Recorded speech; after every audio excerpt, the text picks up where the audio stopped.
bir kişi басып өткөн, кандай жолду өтпөсүн, bir kişi басып өткөн жолду экинчи киши басып өтпөйт да. Эме, сыныш миллион деп койгонго болуп эртеби азырынча? Мен момент деп ойлойм да, ыш кирип аткан моменти да. Үстү специялери биз кургак маринад менен маринадать этебиз. Жашоодо көп нерседен отказ бере алсам, азыр тирлер каршы болбойлубу? Үйлөнгөнгө темага келгенде тердеп кетет адамдар үчүн. Кыйналып кетти. Кызды жолуктурсам, издегени кеттимби кызды? Мен үйлөнгөндөн ал нерсеге такыр башкача карайм да. Мен, например, өзүмдүн үч эжемдин свадьбасына барган эмесмин, үйлөнгөн. Мен тойлордон да полностью отказ берген кишимин да. Неге?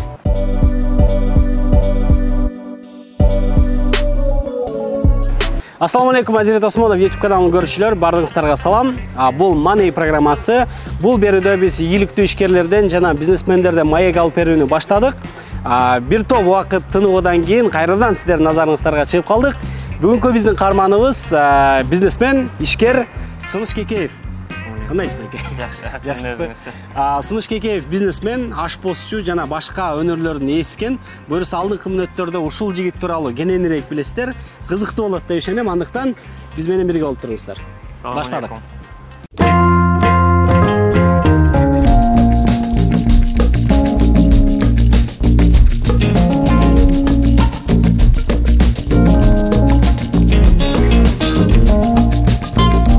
Достор, азыр биз Горький көчөсүндөгү жайгашкан Кекеев деген ресторан, эмне деп койсок, кафе, эт бурчуна келдик, конокко келдик. Азыр бул жактын бизнесин кантип башталды, эмнеден башталды деген суроолорго кененирээк жооп беребиз. Алгач Сыныш менен таанышып алалы. Бул ким деген жигит, каяктан болот, жашы канчада, үйлөнгөнбү деген сыяктуу нерселер. Өзүңүз жөнүндө. Атым Сыныш, фамилиям Кекеев. Жалал Абадтан болом, Аксыдан, Каравандан. 95-жылкы, 26 жаш. Үйлөнгөн эмесмин. Ошол. Качан анан деген суроолор болуп атат азыр эми. Болуп турат деп коеюңбу? Кыздар, көрдүңөр, үйлөнө элек, бизнесмен, жаш жигит. 2-3 кафеси бар, рестораны бар дегендейчи. Кекеев деген бүгүнкү күндө Бишкекте мындай популярдуу болуп, бир топ өзүнүн конокторун, өзүнүн кардарларын тапты. Кандай башталды бул бизнес? Эмнеден башталды? Бул бизнес карантинден башталды. Карантин бүткөндө Казакстанда көп жылдар иштегем. Анан Бишкекке келип калдым. Анан эмне кылыш керек? Үйдө жөн жата берген болбойт деп смокер бар болчу, жасап койгон. Ошол смокер менен көчөдөн сатып баштаганбыз, лопустун алдынан. Элдерге кызыктуу болду окшойт. Элдерге жагып, анан бат развитие алып кетти да, аппарат. Ошо. Биринчи кафеңер, биринчи рестораныңар кайсы жерден ачылды? Биринчи кафебиз өзү негизи биз көчөдөн баштаган болчук. Медиерово ЖК художественныйда. Көчөдөн эле смокерди коюп туруп эле, анан ошол жерден жасап ошол жерден жасап, ошол жерден эле этти кесип берип, таразага коюп сатып, ошол жерден жасап баштаганбыз. Анан кийин ал жеке павильон коюп, бургерлерди, сэндвичтерди кошуп баштадык. Анан бир аз неудача болуп, бир аз катачылык кетирип, ал жактарды таштап кеткенге туура келди. Анан ал жакты таштап кетип, былтыр январда, 1-январда таштап кетип, жүрүп, февраль-январь карызга батып, кар салып, ары-бери карап месталарды, анан технопарктын алдында кофейняны арендага алып, ошол жерден баштаганбыз. Мындай помещение менен отуруп, эс алып, жей турганды эсептесе, ошол биринчи болот технопарктын алдында. Азыр ошол биринчи башталган жерине дагы барабыз, алдыңкы мүнөттөрдө. Получается, бул бизнестин башталганына көп деле болгон жоктурбайбы, 1,5 жыл болду. 1,5 жыл, э? 1,5 жылдын ичинде 3 точка ачылды азыр, 3 филиал, э? Туугандар, артыбызда Кекеевдин эң биринчи филиалы, атасы же болбосо апасы десек, ушул жерде жайгашкан, ушул жерден башталган, э? Ооба. Башталган башка жерде, бирок азыркы болуп аткан жумуштун основасы ушул жактан башталган. Ушул жерден башталган. Ооба. Анан эми бизде мындай ушундай ресторан же болбосо кафелерди ачкан адамдардын ээлерин мисалы ага чейин деле бизнес кылып жүргөн, колунда акчасы барлар деп ойлошот да. Анан силердин бул бизнести баштаардан мурун абалыңар кандай эле, материалдык абалыңар, чындап эле акчаңар буга чейин деле көп беле бизнес кылчу элеңер, же ушул биринчи бизнес болуп башталдыбы? Канча сом менен башталган? Түшүрүңүз. Отуралы. Казакстандан бул жака Кыргызстанга келип атканда, карантин убагында 85 000 сом бар болчу. 86-85 000 сом бар болчу. Бул жака келип смокерибиз готовый бар болчу. Көчөдөн баштаганбыз. Анан алар менен баштап жакшы павильон коюп, жана айтып кеткендей, жакшы бизнес баштап, акча иштеп баштаганыбызда өзүбүз катачылыгыбыздын айынан банкрот болуп калганбыз. 85 000 сомдон да жок калган. 85 000 сомдон. Былтыр биз январда ал жумуштарды полностью таштап кеткенибизде бизде акча жок болчу. Такыр. Единственный акча 14 000 сом бар болчу. Аны бир байкеге каржыга берип турган болчум. Как раз ошол убакта бериңиз дедим. Мол апартаментте жашачумун. Ошол бир кишилер акчаны төлөш керек болчу. Жумуштан дагы жок калып, жашаган жерден да жок калып, ошондо 14 000 сом менен көчөдө калып кеттим. Мындай прямой смысл делечи. Ошол анан аман экөөбүз ойлонуп баштадык, эмне кылыш керек, кандай кылыш керек. Биздин баштапкы смокерибиз да жок болуп калды. Эч нерсе жок калып кеттик. Анан ойлонуп баштап, карызга акча иштеп баштадык. Анан бир байке бизге 160 000 сом карыз берди. Биз алга смокерди жасап алдык. Мендеги 14 000 сом менен курсак тойгузуп баштадык. Күндө Глобустан жейбиз, Народныйдан жейбиз, Фрунзеден 9-дан кийинки скидка менен тамактарды жеп баштадык. Сэндвичтерди жеп баштадык. Тойбоз ошол сыяктуу. Анан место иштеп баштадык. Смокерибиз бар. ТЭЦтен сыноодон өткөн тамагыбыз бар, продуктабыз. Системабыз бар, анан колоссальный опыт бар. Анан место иштеп баштадык. Бишкекте айландык. Анан ушул жеке нечаянно кирип келип калып, тиги жагына жер алып, хотя бы бир павильон коюп иштейбиз деп план түздүк. Анан буга келип, бул жерде иштеткен Бакыт деген байке аябай бизге чоң жардам берди ошол убакта.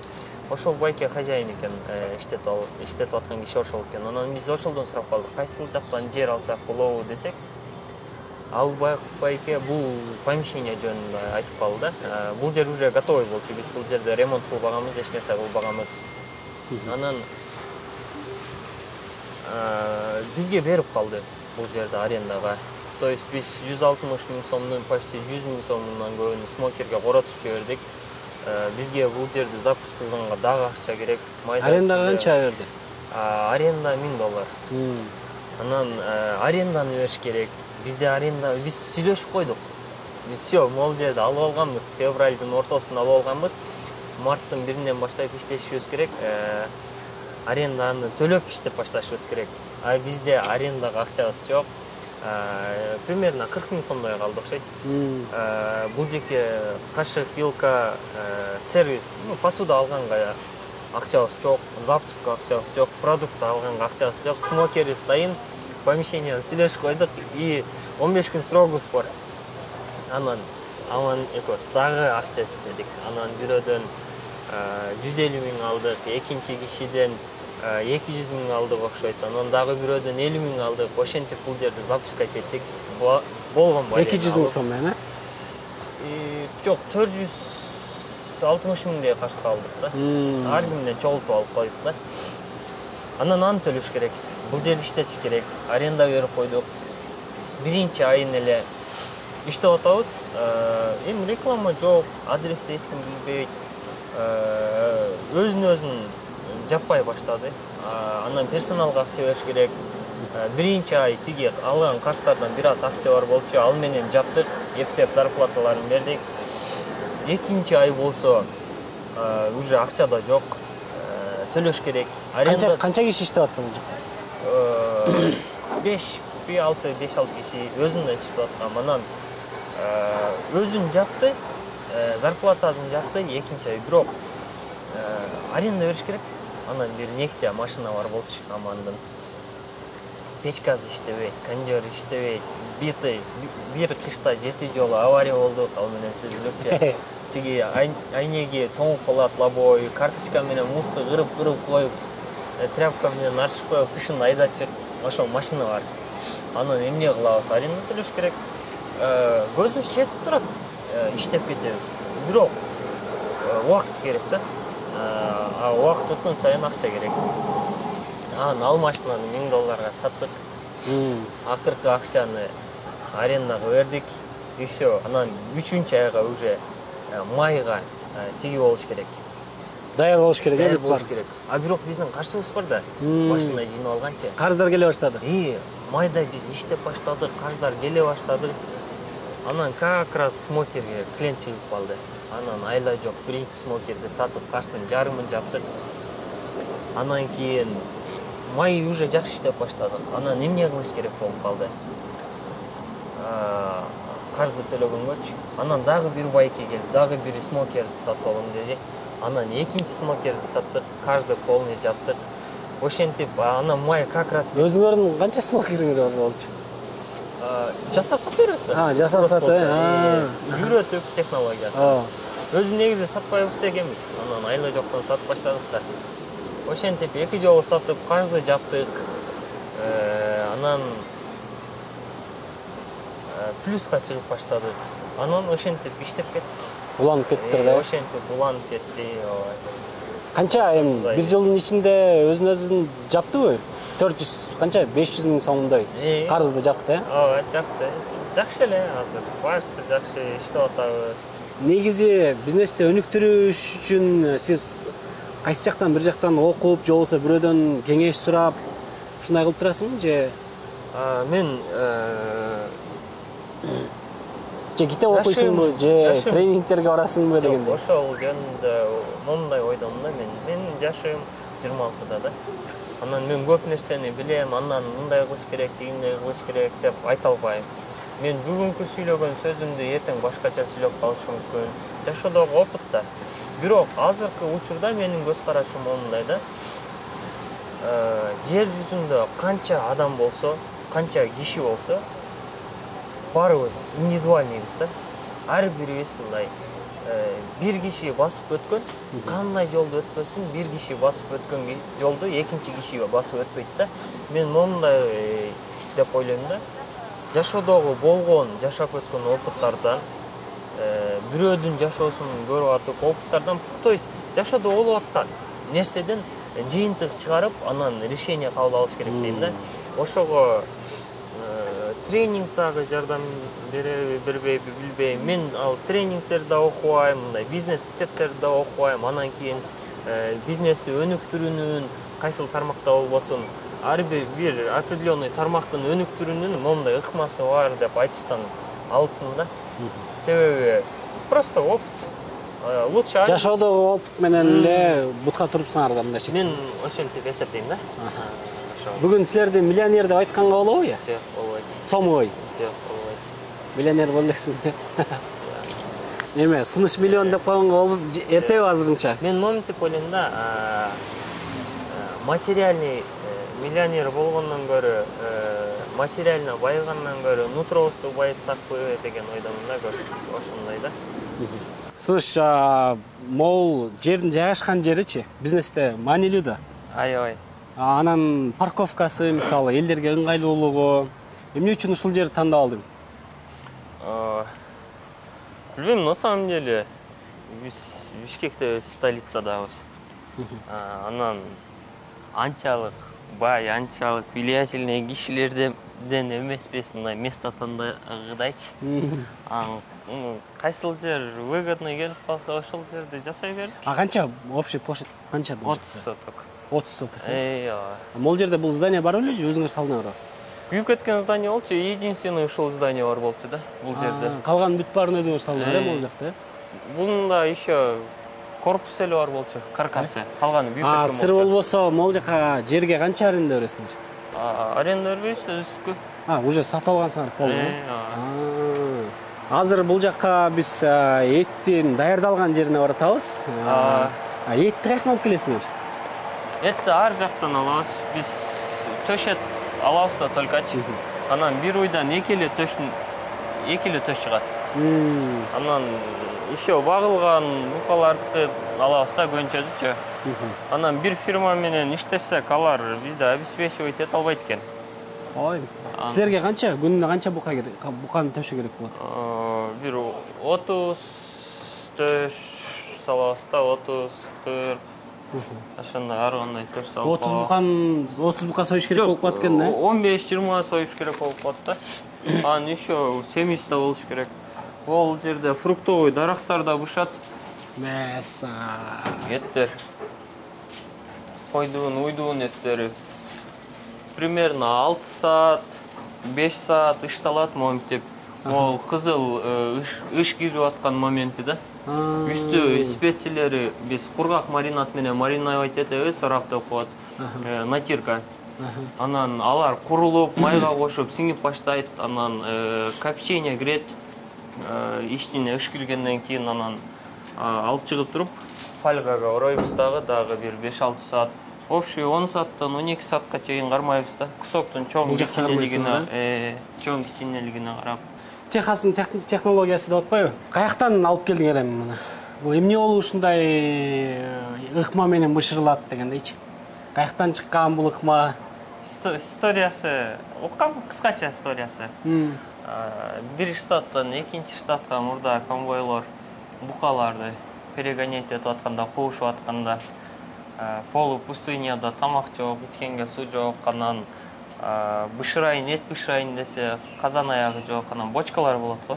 Тиги бензин, майдын 200 литрлик, анан букаларды союп алып, ошол букалар, бочкалардын ичине буканын эттерин салып алып, бышырып, тешип, могу смокер, барбекюнун культурасы ошодон чыккан деп уккан болчумун да. Получается, бул ыкма силердин авторский эмес? Жактан келген ыкма бул, авторский эмес. Адаптация деп койсок болот да. Техасский технологиянын Кыргызстанда болгон адаптация. Кыргызча версиясы. Ооба.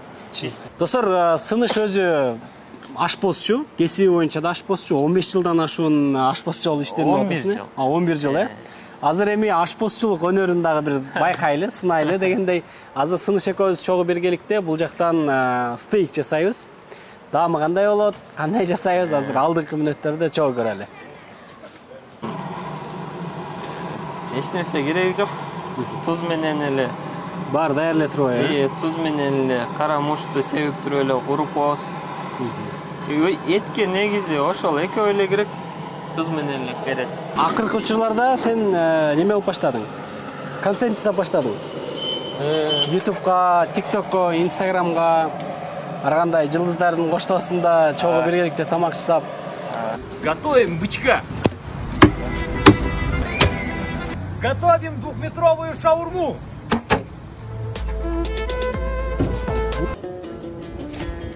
Готовим кыргызский завтрак. Көбүбүз билебиз, Турцияда бул аябай өнүккөн, башка мамлекеттерде ашпозчулардын контенттери, алардын шоулары, ошолордун өздөрүнүн баягы жеке имиджине иштеп, жеке рекламасына иштеп, анан ошонун артынан бизнес кылып аткан Нусретти тааныйбыз, Буракты тааныйбыз, Ошол сыяктуу эле сен өзүңдүкүн баштадыңбы же, кандай? Ошондой эле, интернеттен көрүп, пример алабыз да. На самом деле, мен ойлойм да, көптөрү авторский, фирменный деп беребиз го. Мен оюнча скопление опыта болуп калат. Ал жерден, бул жерден чогултуп берчү. Ошол мага чейин ойлонуп койгон нерселерди анан мен карап алып эле кайталап атам да. Достор, Сыныш туура нерсени айтып кетти да, мисалы көпчүлүгүбүз калп эле мактана беребиз. Бул мен ойлоп чыккан нерсе, мен жараткан нерсе депчи. Адам жаратуучу нерсе эмес да. Жаңы бир нерсени ойлоп таба албайт деңизчи. Бир нерседен бир нерсе болуп келип анан ошентип жаралат да. Копировать этебиз. кошобуз, алабыз деген. Природадан элементарно самолеттон деле учкан чымчыктарды копировать эткенбиз да. Ооба. Аны эч ким ойлоп чыккан эмес. Они майдан biraz koyarız. Cüş bu ne var? İşte жақсы құрылыс екен. Дам biraz келіс екен. Тұз қосылсын, обязательно.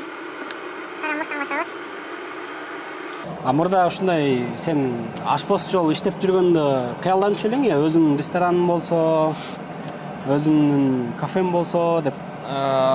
Же мындай мыкты ашпоз болсом, бир илтеген чоң кымбат кафеде иштесем деген кандай кыялдар болчу эле мурда? Эми азыр уже болуп аткан нерсе болуп калды да.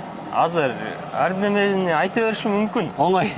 Көп нерсени андай мурда кандай ойлончу элең деген? Ошол мурда кандай ойлончуң деген суроого мен азыр өзүмө удобный нерсени айтып коюшум мүмкүн да.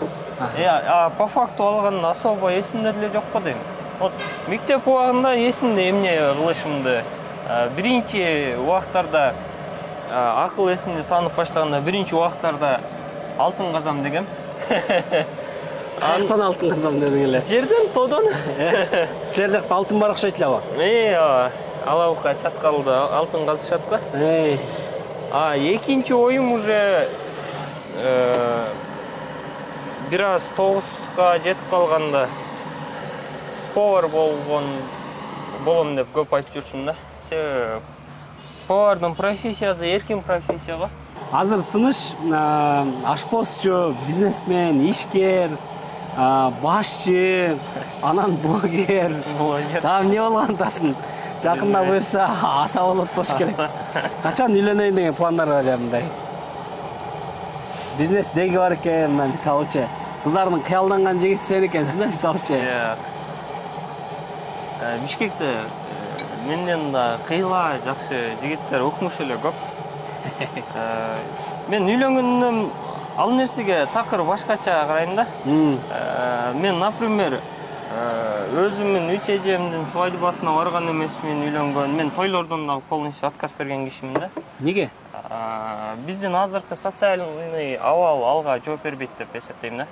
Например, менин абалым жооп берип өткөрсөм дагы мага келчү коноктордуку жооп бербей калышы мүмкүн. Бирөө жумушунан чыгып кетиши мүмкүн, экинчиси айылдан келиши мүмкүн. Ошондой нюанстар көп да. Биз тем более той кылсак көп киши чакырышыбыз керек го. Биринчи чакырбасаң экинчиси тарынат дегенчи.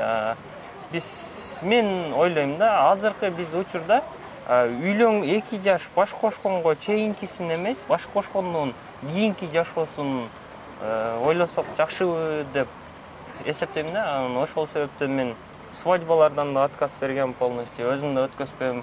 Ошолорго көп, ошондой темаларга байланыштуу мен үчүн үйлөнүү маселеси мындай өтө серьезный нерсе. Ошол убакта эле простой нерсе да. Мен если өзүмдүн үйлөнүү жеңил эле болуш керек. Мен если ишенсем, жашоодо көп нерседен отказ бере алсам, азыр тирлер тарчалбойлу. Үйлөнгөн темага келгенде тердеп кетет адамдар ушундай. Кыйналып кетти. Кызды жолуктурсам, издегени кеттиңби кызды? Жолуктурсам деген кайчы эле. Если жолуктура элексиң ба? Если үйлөнчү кызды жолуктурсам, мен свадьба кылат элем, мен экинчи, үчүнчү нерселерди жасайт элем деп отурбайм да, эл дагы сүйлөйт депчи. Мен просто чогуу жашап алам, ЗАГСтан өтүп алам, нике кыя алам, всё. Мен үчүн баш кошкондон кийин дальше жашап кетиш өтө маанилүү да. Алга чейинки нерселерди проблема кылып чогултуп албайчы. Вот. Ошого ылайыктуу кыздар бар деп ойлойсуңбу эми азыр? Толтура. Бир жерде жакта мага окшоп деле. Кыздар. Сагышып минимализм менен жашайм дегендерби?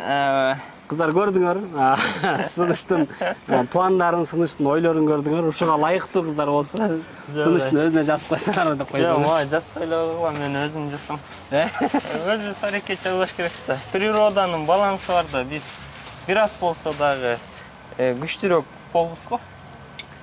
Феминисткалар канча кыйкырса деле биз күчтүүрөөкпүз го дейм. Ошо. Анда бүткүлө деп койсоң. Анда өзү жаза турган болду. Азыр биздин көмүр даяр болгон чагында биз сыныштын студиясын көрүп чыгалы. Атайы достор, сиздер үчүн контент жасайм деп ушул студияны салдырыптыр, э? Бул идея каяктан келди? Ким айтты сага? Өз идея бар болчу, бул жерде эски тапчан турчу. Анан бул жерге студия курабыз деп атабыз. Анан YouTube'га Нурлан байке менен сүйлөшкөндөн кийин уже мындай жакшы киришип, 25 күндө эле куруп койдук. Интернет тармагында бул студия бир топ эле жардам берди, бир топ эле түрткү берди жумушка дагы. Мынакей азыр биз сыныштын студиясында турабыз. Өзүнүн атай ушундай бөлмө жасап, бул жакка ыңгайлуу кылып, өзүнчө кухня жасап, ашкана жасап, анан ушул жактан сиздерге ар кандай тамактарды жасап көрсөтүп берет экен. Канча неме просмотр, эң көп просмотр канча? Каяктан алдың? Кандай дальнейшем кандай пландар дагы? YouTube тармагы, Instagram, TikTok. YouTube'дан жаңы канал ачтык, бир жума болду, 2 видео пока салдык. TikToktон дагы 1 январдан баштап жакшы алектенип баштадык. Максат эмне мунун бар? Эң башкысы дүйнөгө чыгыш. Биз деле, например, дүйнөгө чыгып кетсем, башка чоң шаарларда кафелерибиз ачылып калса, анан ал жактарда мен көптөгөн акчаны Кыргызстандын оборотун алып келип турсам, бир киши үчүн чоң жетишкендик го деп эсептейм да. Чоң KFC деле, например, KFC, Яндекс, Макдональдстар деле Кыргызстандан, башка Казакстандан өзүнүн мамлекетинин акчасын чыгарып кетип атпайбы? Ошол эле Нусреттер, Бурактар башка мамлекеттерге кафелерин куруп, миллиондогон долларды Турцияга алып киришип атат да. Ал өзүнө яхта алабы, особняк курабы, же частный самолет алабы. Факт в том, что ошол экономикага ошончо акчаны бир киши алып кирип атат да. Например, мен башка чет мамлекетке кафе ачып туруп, 10 сом ал жактан иштеп алып кирсем деле мен 10 сомду чөнтөгүмдө катып албайм да. Сизден алма алып жейм, экинчиден мороженое алып жейм дегендейчи. Туура. Азыр Кекеевде канча кызматкер иштейт азыр? Канча адамды жумуш менен камсыз кылып атасыңар? Көп эле санай элекмин. 100гө жетеби? Бир аз жетпейт. 100гө жакындап калат, 50дөн өтөт. 50 керек. Эмнеси болгон күндө дагы достор карабайсыңарбы? 26 жаштагы жигит 50дөн ашуун адамды жумуш менен камсыз кылып, бүгүнкү күндө Кыргызстанга салым кошуп атат да. Бул деле болсо мекенге болгон, өзүнүн өлкөгө болгон салым, чоң салым. Ар бир экинчи адам эле мындай жумушту кыла албайт тугандар. Көбү тамакка эмне кошосуң дегенде толтура нерселерин айтып баштайт го, секрет деп. Мен опытым көп эмес, 10 жылдык опытым менен алганда түшүндүм да, орустарда макал бар го, красота в простоте дегенчи. Ошол даже тамакка деле ошондой эле отношение керек экен да. Достор, биз бул азыркы стейк жасап аткан тамагыбыздын рецептин айтпайбыз эч кимге. Бул өтө мындай өзгөчө рецепт бул. Туз менен. Ооба, Испаниядан үйрөнүп келгенбиз, атай. Муну биз жашыруун сатып келгенбиз. Ошон үчүн мунун рецепти айтылбайт экен. Кандай жасалар, ыкмасы дагы мындан аркысын көрсөтпөйбүз достор дегерсең. Көп деле неме сыры жок турбайбы? Туз менен. Муну мен деле жасай алам. Туз менен кара мушту кошушту эч ким билбейт экен деп койбойсузбу? Если биздин көрүүчүлөрдүн арасынан акчалуулар көп да азырчы. Анан сен менен партнер бололу, инвестор бололу дегендерге кандай жооп бересиң? Кыргызстан филиалын ачалы, Ошко ачалы, Жалал Абадка ачалы деген сен өзүңдө кандай пландар бар? Балким Оштон биздин көрүүчүлөрдүн арасынан партнер чыкса кандай болот? Мен көп нерсени негизи планировать этем, задачалар деле коюп коем. Приблизительный задачалардычы. Ондай болсо жакшы болуш керек деп. Анан Кыргызстандын ичинде партнерлошконго жабыкмын. Если башка мамлекет болсо, ачык болсо барсын эле. Ушул жердин эң аягына коелу. Уже мындан аркысын көрбөй койсо мүмкүн деп койсо. Мынакей достор, биздин өзгөчө рецепт менен жасалган стейкибиз даяр болду. Азыр буюрса даамдап көрөбүз. Кекеевдин колунан кандай стейк даяр болду?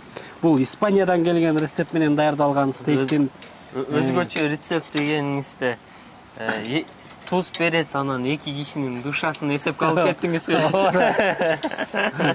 Мындай бир нерсени чоң кылып айта берсең ошого ылайыктуу болот го. Өзгөчө даамдуу достор деп элечи. Мынакей туугандар. Биздин стейктерибиз бышты даяр болду. Өз колум менен жасадым. Азыр кирелди эле. Бисмилла.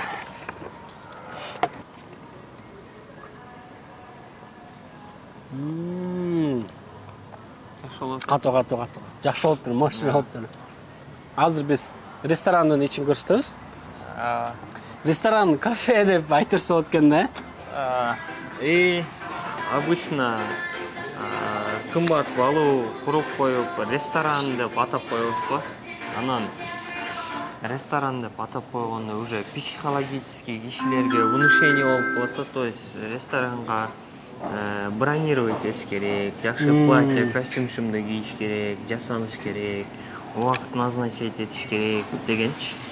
Анан андай жерлер жакшы иштебей калышы да мүмкүн да. Бизнес чектелип калышы мүмкүн да. Бизнес биринчи очередь иштеш үчүн организовать этилет да, уюштурулат. Ошол жакшы иштеш үчүн мен ошол рамкалардан алыс болгум келет да. Мындай өзүмө статус бергенден кафе, ресторан андай жок элечи. Жөн эле кекейф. Азыр бул жакта зал экен. Ушул жакта адамдар отуруп тамактанып кете турган мындай общий зал экен. Бул жакта кабинкалар бар, караокеси менен. Караоке экинчи этаж, кухня. Бул жакта бар бар экен, бул жакта открытый кухня бар экен.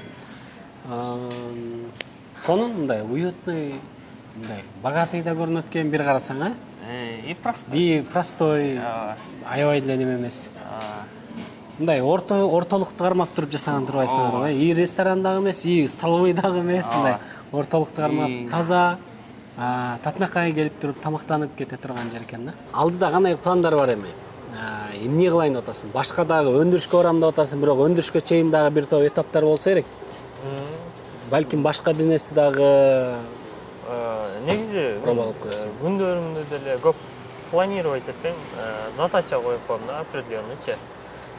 Сен башка бизнесмендердей болуп мындай тайм менеджмент болуш керек, анан эртең менен эрте туруп тигинтиш керек деген. Мен, например, азыр отуруп эртеңки күнү эмне кылышымды билбейм. Определенный задачалар бар, аны аткарыш керек деген всё. Анан по полочкам план, туруш керек, укташ керек, анан жазаш керек дегенди жакшы көрбөйм. Мен негизи эле рамканы жакшы көрбөйм. Мен свободно, кайсыл тармакта болбосун, эмнеде болбосун, эркин жашоону жакшы көрөм да.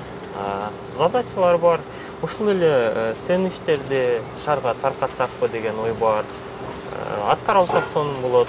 Натуральный этти таркатканга, шарга альтернатива бергенге аракет жасап көрөбүз да. Ошондой пландар. Жакшы. Буйруса Кекеевдин дагы тамагынан келип даамдап кетесиздер деген ойдобуз. Сыныш сага чоң рахмат. Сизге да рахмат. Убакыт бөлүп өзүңдүн эми бул сен өзүң меники ийгилик эмес дешиң мүмкүн, бирок кээ бир адамдар үчүн сенин бүгүнкү кылып аткан жумушуң, бүгүнкү кылып аткан, жетип аткан ийгиликтериң кээ бирөөнүн бул кыялы болушу мүмкүн да. Ошон үчүн ар дайым ушундай жөнөкөй боюнча билимдүү патриот, кыргыздын да бир патриоту бар экен. Мен чынында мындай сынышты биринчи көрүп сүйлөшкөндө эле аябай мындай жөнөкөй ушундай заведение турса да, кыргыздар эки заведение ачып, эки кафе ачып туруп эле анан сразу биз мурдубузду өйдө көтөрүп калабыз да. Ошол сапаттан алыс болуп, сыныштай жөнөкөй адамдар, патриот адамдар көп болсо, буюрса Кыргызстан өнүгөт, Кыргызстандын учу кур эмес деп айтсак болот. Иштериңе ийгилик, сыныш. Буюрса дагы да көбөйө бергиле. Кыргызстанга өндүрүштөн болобу, бизнестен болобу салымды кошо бергиле дегендей. Ыраазычылык билдиребиз. Сизге да чоң рахмат. Жалпы биздин элге ушул өзүңдүн ичиңдеги болгон нерселериң менен бөлүштүң дегенде оюң менен. Эркин микрофон биздин көрүүчүлөргө кайрылып алсаң болот. Кайрылганда ошол эле сөздөр. Эркин жашайлы, эркиндикти сүйөлү, актыкты сүйөлү, анан өзүбүз менен только мындай доброну алып жүрөлү. Ошол. Зыяныбыз башкага тийбесин. Калган кандай жашасак дагы главное алдыга жылыш болсун да. Ошол. Сен мясо и добра деп коюңбу.